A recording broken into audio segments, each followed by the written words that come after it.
परळीमध्ये नको म्हटल्याच्या घरी राहायचं आणि त्या नाटकाला निघून गेल्या. ह्याच्यामध्येच तथ्य नाही आहे. खरं तर परळीचं जे घर आहे त्याचं रिन्युएशनचं काम त्या ठिकाणी काढलेलं आहे आणि ते रिन्युएशनचं काम काढत असताना असा काय कुठला गुन्हा आहे का की आपण आपल्या गावाकडे जाऊन राहू नये? गावाकडचं घर म्हणजे आमचं मूळच तिथं आहे, आमचे जन्म तिथं झालेत. स्वर्गीय अण्णा जिथं ज्या घरामध्ये वाढलेले आहेत त्या ठिकाणी जर बाई आमच्या जाऊन राहिल्या तर यात ते वेगळं काय आहे? आणि त्यांच्यासोबत धनंजयजी मुंडे साहेब बी तिथेच असतात ना, ते तरी कुठे परळीत राहतात?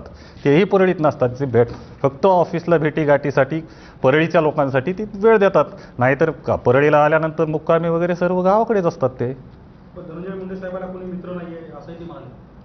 हेच त्यांचा जावाई शोध आम्हाला हुडकावं लागेल, कारण धनंजय मुंडे साहेबांना हजारो असे त्यांचे मित्र आहेत, त्यांच्यावर जीवापाड प्रेम करणारे आहेत. तेच मी सर्वप्रथम सांगितलं की आम्हाला फक्त धनंजय देशमुखांना, आपले संतोष देशमुखांना या न्याय पाहिजे.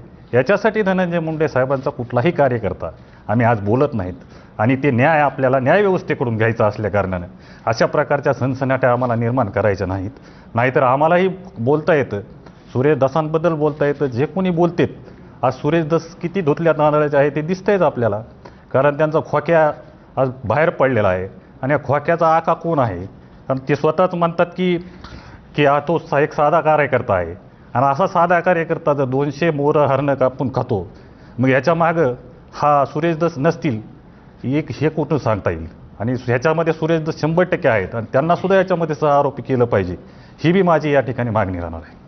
आपण जर बघितलं तर आजवर धनंजय मुंडेवर राजकीय स्वरूपाचे आरोप होत होते, परंतु प्रथमच कौटुंबिक स्वरूपाचे देखील आरोप केले गेले. काय कारण असावं या सगळ्यामध्ये?